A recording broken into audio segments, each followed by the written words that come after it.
जय जगन्नाथ फ्रेंड्स। आज हम लोग आपको रथ यात्रा दिखा रहे हैं। वो कि उड़ीसा में नहीं है, ये बाहर है। हम लोग जर्मनी में रहते हैं और इधर जर्मनी में हमको मौका मिला कोलोन पे प्रभु श्री जगन्नाथ जी का रथ यात्रा देखने के लिए। बहुत अच्छा लगा, बहुत सारे लोग थे। आई कुड नॉट बिलीव कि ये डिवोटीज़ जो है सिर्फ इंडियन नहीं थे, नॉन इंडियन थे। ये रथ यात्रा इस्कॉन की तरफ से ही ऑर्गेनाइज किया गया था। एंड मैं फर्स्ट टाइम हम लोग गए थे फैमिली के साथ। देख के बहुत ही अच्छा लगा मुझे। तो आई कुड नॉट बिलीव कि इतने लोग मतलब उधर आए हुए थे।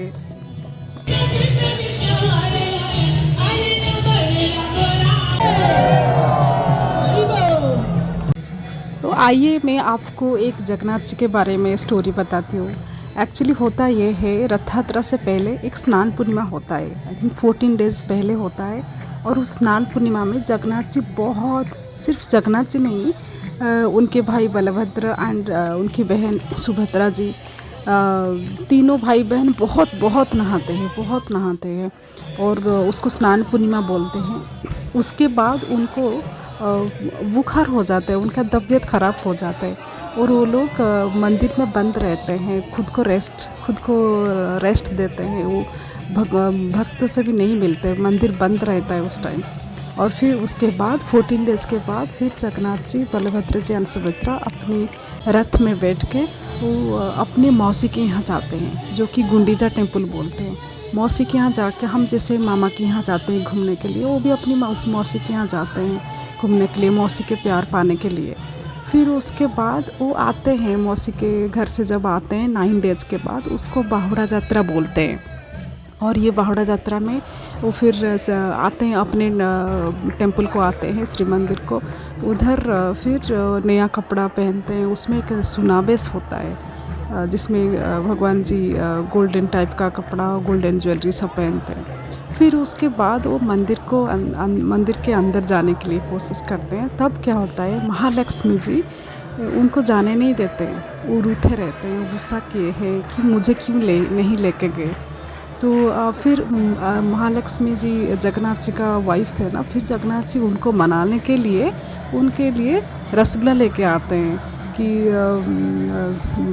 रसगुल्ला लक्ष्मी का फेवरेट है ना, तो उनके लिए रसगुल्ला लेके आते हैं। फिर उसी दिन को रसगुल्ला दिवस पालन करा जाता है। तो उसके बाद फिर लक्ष्मी जी उनको अंदर जाने देते हैं और फिर तीनों भाई बहन फिर अंदर जाके फिर बैठते हैं।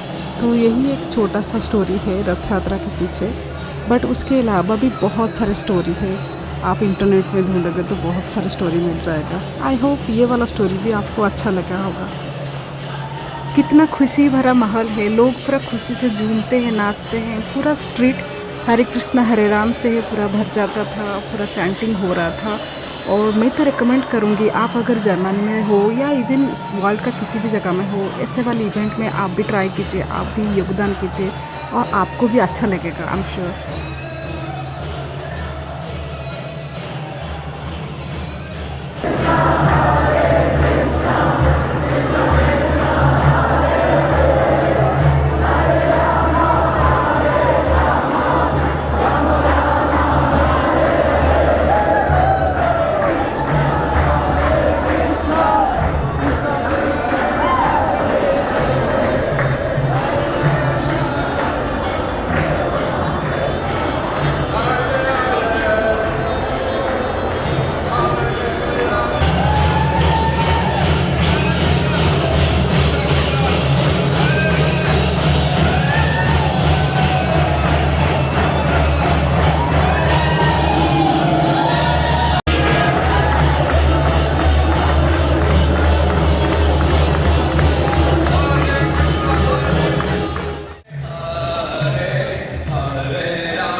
आशा करती हूँ आप सबको ये मेरा छोटा वाला ब्लॉग अच्छा लगा होगा. It was a completely religious blog.